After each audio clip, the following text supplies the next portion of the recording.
Hello guys! Welcome to my channel. And for today's video, tuturuan ko kayo kung paano mag-book ng appointment sa pagkuha ng passport.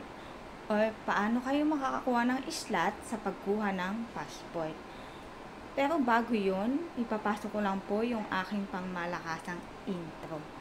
Wow! Intro, pasok!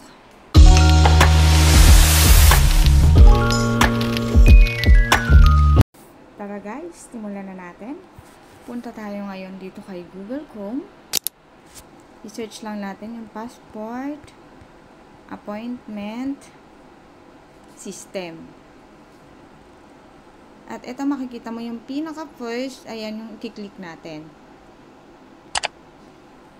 So makikita nyo yung schedule an appointment. Click lang nga natin yan. And then next is i-click natin itong maliit na box. And then, followed by start individual appointment. So, dito guys, makikita mo yung region, Asia Pacific, okay na yan. So, sa country, Philippines, okay na yan siya. And then, dito sa site, pipili tayo kung saan tayo malapit or kung saan kayo malapit na site. So, since sa DFA Asia na ako before nag-book, so, yun na lang din yung pipiliin ko. Click ko lang yan siya. And then, eto. Yung maliit na box, click lang natin yan. And then, next. Pipili kayo ng date. So, kung makikita mo yung available is yung naka-green lang na color. So, yung naka-red is fully booked na yan siya. So, sa March, meron pa siyang available. So, click lang natin. Halimbawa, itong 11. And kung makikita nyo dyan, lahat ng timings is available. So, ang gagawin na lang natin is pipili tayo ng pinaka the best na oras para sa atin. O, pipiliin ko na lang yung 2 p.m. to 3 p.m. or 14 to 15.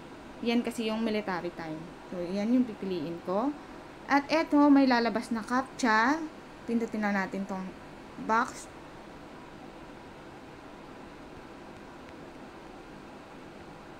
Pindutin na natin yan. Okay. And then, next. So, dito, click lang natin yung box na yan. So, dito, kung makikita nyo yung phone number, okay na yan siyang hindi lagyan. So, next na tayo dito sa mobile number. So, magta-type lang ako kunyari ng mobile number ko. And then, dito tayo sa email address.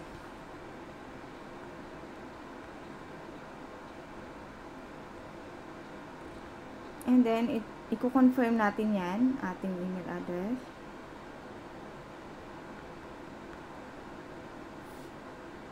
And then dito guys, be very careful talaga tayo. So, dapat kung ano yung nasa birth certificate natin is yun yung susundan natin. Or dapat kagayang-kagaya siya ng mga requirements na hawak mo. Kailangang detalyado talaga siya guys. So, huwag kayong magkakamali. Iwasan yung magkamali kasi mahirap na. So, double check talaga tayo. Pimentel Jose. And then middle name Padilla. O diba?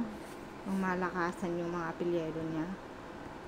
So sa date of birth, pipili tayo.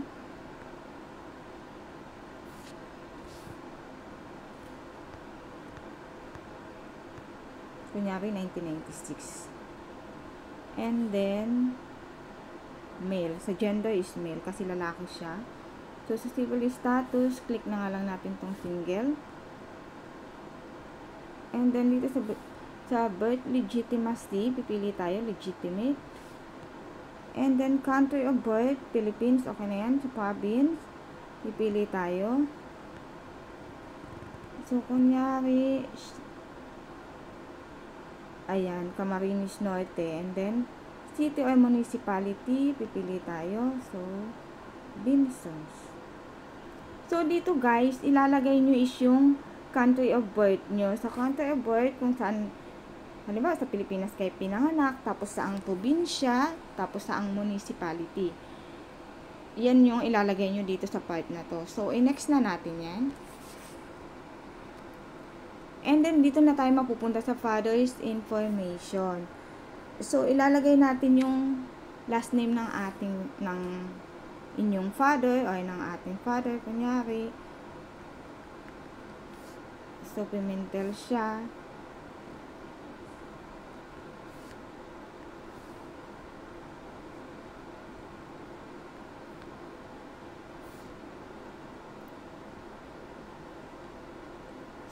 So, country or citizenship, Philippines. So, dito na tayo sa mother's information. Dito guys, ang ilalagay nyo dito is, kung makikita nyo, maiden last name. So, mother's information and then follow the maiden last name. So, ibig sabihin yan guys is yung apelyido ng inyong nanay sa pagkadalaga.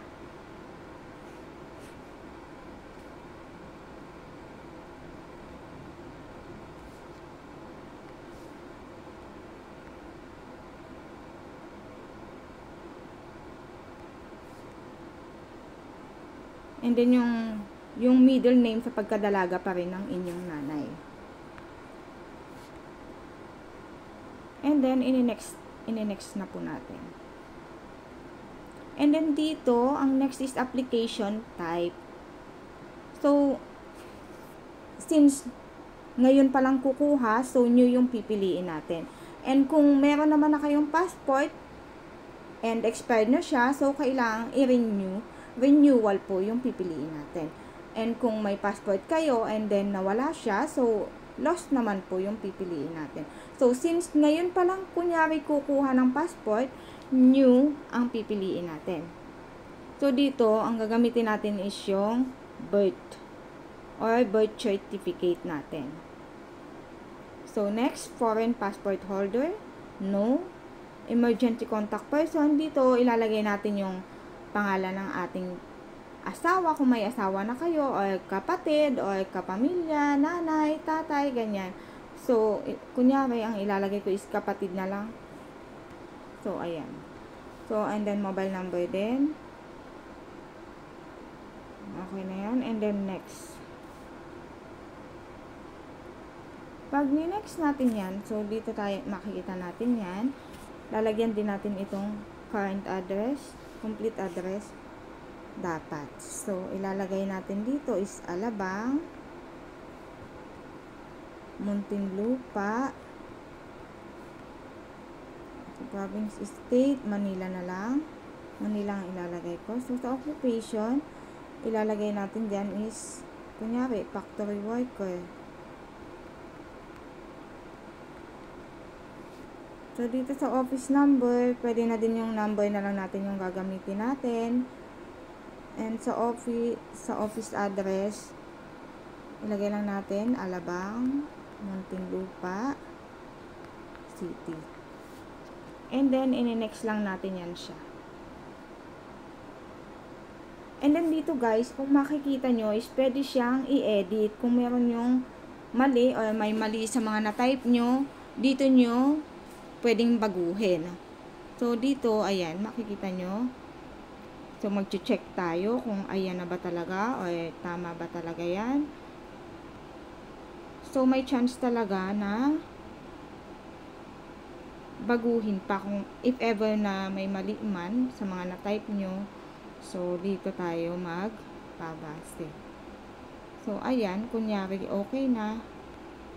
And dito, your selected appointment is scheduled date, March 11, 2025. So, yung time, okay ba? So, ang site niya, DFA Manila or Asiana. So, click lang natin itong I'm not a robot. Or basis. Verify. And then, click na natin itong maliit na box. And then, i-confirm lang natin siya. So, mapupunta na tayo dito sa payment. So, pipili tayo kung anong type, processing type yung gusto natin. So, dito sa regular, ang processing niya is 950 pesos for 12 working days. Okay, pipiliin na nga lang natin yan siya. So, dito sa please choose a payment method. So, pwede siyang mag-over the counter. Yung e-payment, pwede din siya sa Maya. Or debit or credit card. Pwede mo siyang gamitin yung inyong ATM. And then, sa over-the-counter payment to be made at authorized payment centers. Example, dyan is Bayad Center. Ayan. So, kunyari, ayan yung isi-select ko. And then, dito, makikita mo na agad siya.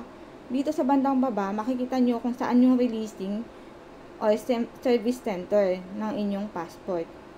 So, dahil pinili ko yung DFA Asiana, makikita mo dito is Double Dragon Plaza or DD Meridian Park Corner, Macapagal Avenue, EDSA Extension, Pasay, Metro Manila. So, dyan kukuhain yung passport. So, dito, kung makikita nyo, pag clinic nyo tong Pay Now, makikita nyo na dyan yung inyong reference number. So, lalabas dyan yung reference number. And, syempre, tutorial lang tong ginagawa ko, kaya hindi ko siya i-click. Pero, eto na po yun siya. So, pag clinic nyo tong Pay Now, mabibigyan na kayo ng reference. And then, yung reference na yun is gagamitin nyo para mabayaran nyo yung inyong appointment. O yung inyong passport.